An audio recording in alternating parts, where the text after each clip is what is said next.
அதை படித்ததை ரிஹர்சல் பண்ணுற மாதிரி இப்போ 7வது முறை நான் பேசுகிறோமோ பட்ஜெட் படிக்கிறோமோ என்ற எண்ணம் இந்த பட்ஜெட் சட்டமன்றத்தில் உட்கார்ந்துருக்கும் போது எங்களுக்கு அந்த உணர்வு ஏற்பட்டது. ஒரு மாற்றத்தை கொடுப்பேன். எங்களை விட மாற்றம்னா அதிகமாக செஞ்சு கொடுத்தாதான் மாற்றம். நாங்கள் ஒரு குழு தொகுப்பு பேக்கேஜ் 4000 கொடுக்குறோம், அது 10,000 கொடுக்குறது என்பது ஒரு மாற்றம். தஞ்சாவூரில் பேசினார், அடுத்த ஜென்மம் ஒன்று இருந்தால் நான் ஒரு விவசாயியுடைய வயிற்றில் பிறக்க வேண்டும். அது இந்த திட்டத்திற்கு அதே திட்டம் தான். அது பேரை மாற்றியிருக்கிறார்கள். ஒரு உதாரணத்தை சொன்னால் அதுக்கு இந்த திட்டம் நாங்கள் அறிவிச்சது அப்படியே இருக்கு, அந்த லைனோட மாறல. சரிங்க, வாங்கிக்கோங்க. இது வந்து இடைக்கால பட்ஜெட் நாங்கள் தாக்கல் செய்வோம். அதான் பார்த்தோம், நாங்களே பார்த்தோம். எங்கள் புத்தகத்தை படிக்கிற மாதிரி எங்களுக்கு நாங்கள் சட்டமன்றத்தில் உட்கார்ந்துருக்கும் போது, ஏன்னா கடந்த 6 முறை இந்த அறிக்கை மீது நான் பட்ஜெட்டில் பேசியிருக்கேன்.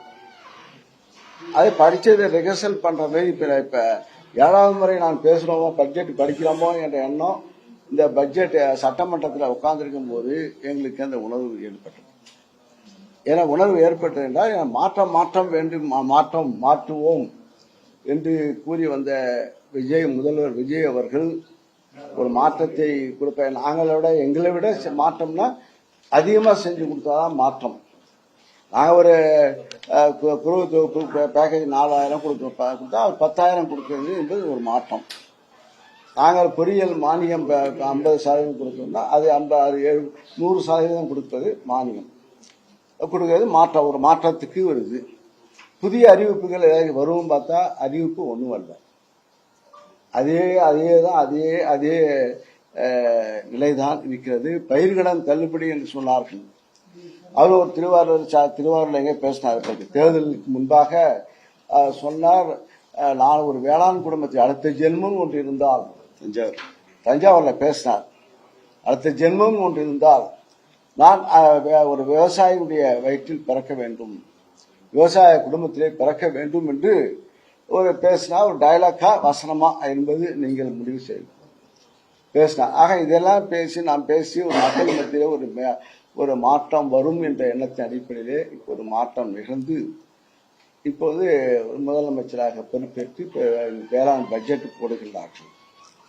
பட்ஜெட்டில் பார்த்தா நாங்கள் படித்த அனைத்து ஸ்கீம் திட்டங்களும் இந்த பட்ஜெட்டு படித்ததெல்லாம் நாங்கள் படித்தது அப்படிதான் இருக்கு. இன்னொன்று பார்த்தா ஒரு அண்ணல் அம்பேத்கர்னு ஒரு ஆதிதிராவிட மக்களை, விவசாயிகளை கவர் பண்ணுகின்ற வகையில் ஒரு திட்டத்தை பேர் அண்ணல் அம்பேத்கர் திட்டம் அறிவித்திருக்கிறார்கள். அதை பார்த்து என்னென்னு பார்த்தா, நாங்கள் அறிவித்த ஆதிதிராவிட மக்கள் விவசாய குடும்பத்திற்கு சார்ந்த விவசாயிகளுக்கு, பெண் விவசாயம் இருந்தாலும் ஆண்கள் விவசாயம் இருந்தாலும் அவர்களுக்கு மானிய திட்டத்தை 70% மானிய திட்டத்தை நாங்கள் கொடுக்கணும்னு சொன்னோம். நாங்கள் இருக்கிற 2125 கருவிகள் வழங்கப்பட்டு மானியத்தில் வழங்கப்பட்டிருக்கிறது. அது இந்த திட்டத்திற்கு அதே திட்டம் தான். அது பேரை மாற்றியிருக்கிறார்கள். ஒரு உதாரணத்தை சொன்னால் அதுக்கு இந்த திட்டம் நாங்கள் அறிவிச்சது அப்படியே இருக்கு, அந்த லைனோட மாறல. சரிங்க, வாங்கிக்கோங்க. இது வந்து இடைக்கால பட்ஜெட் நாங்கள் தாக்கல் செய்தது. இதில் இருக்கிற திட்டங்கள் அது அப்படி வரி பெறாமல் அங்கு வந்திருக்கிறது. இது இந்த ஒரு உதாரணம். உறுப்பான சொத்துக்கு ஒரு சோறு பதம் என்பதற்கு இது ஒரு உதாரணம். அதே போல இப்ப அறிவிச்சிருக்கிறாங்க ஒரு உணவு தானிய உற்பத்தி திட்டத்தில் இந்த அரசு அறிவித்திருக்கிற திட்டம். நாங்கள் இலக்கு 125 லட்சம் மெட்ரிக் டன் என்று அறிவித்திருக்கிறார்கள். நாங்கள் 130 லட்சம் மெட்ரிக் டன் நாங்கள் உற்பத்தி செய்திருப்போம் உணவு தானிய உற்பத்தியில.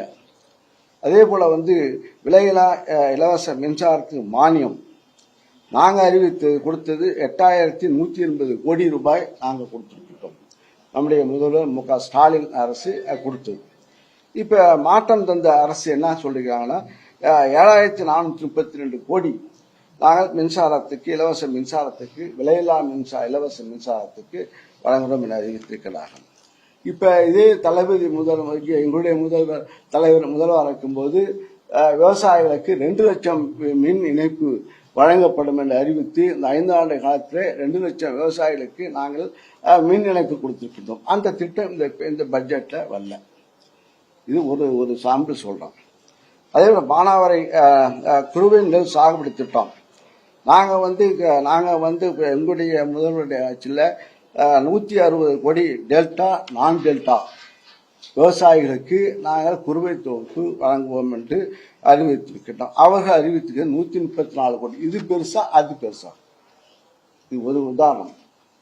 ஆக இது வந்து இந்த ஒதுக்கீடு இப்ப குறைஞ்சிருக்கு. இதெல்லாம் இப்ப ஒதுக்கீடு குறைஞ்சிருக்கு. ஆக அதே போல மானாவாரி நில விவசாயிகள் கோடை உழவு செய்து பயிர் சாகுபடியை அதிகரிக்க 3 லட்சம் ஏக்கர் மானியம் ஒதுக்கீடு ஒன்றும் இல்லை. மானாவாரி விவசாயம் பண்ணுகளுக்கு மானிய திட்டம் இந்த திட்டத்தில் பட்ஜெட்ல கொடுக்கப்படவில்லை.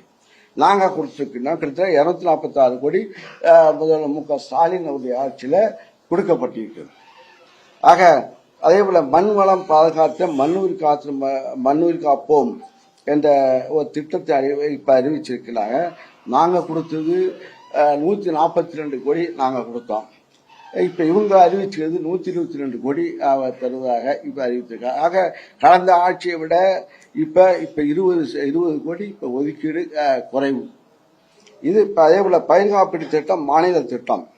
அது மாநில அரசு பங்கு கொடுப்பது. நாங்க 841 கோடி விவசாயிகளுக்கு மானியம் பயிர் காப்பீடு செய்வதற்கு நாங்கள் ஒதுக்கீடு செய்தோம். அவர்கள் அறிவித்தது 48 கோடி அவர்கள் அறிவித்திருக்கிறார்கள். அது 193 கோடி கூடுதலாக நாங்கள் கொடுத்திருக்கின்றோம். ஆக அதே போல மக்காச்சோளம் சாகுபடி அதுக்கு 41 கோடி நாங்கள் எங்களுடைய ஆட்சியில கொடுக்கப்பட்டது. இப்ப அறிவிச்சிருக்காங்க 36 கோடி. ஆக அது குறைவாக அறிவித்திருக்கிறார்கள்.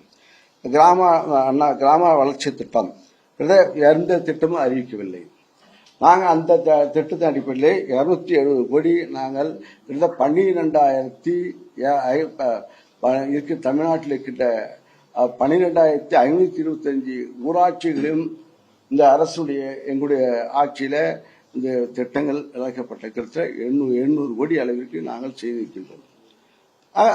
அந்த திட்டமும் கிடையாது.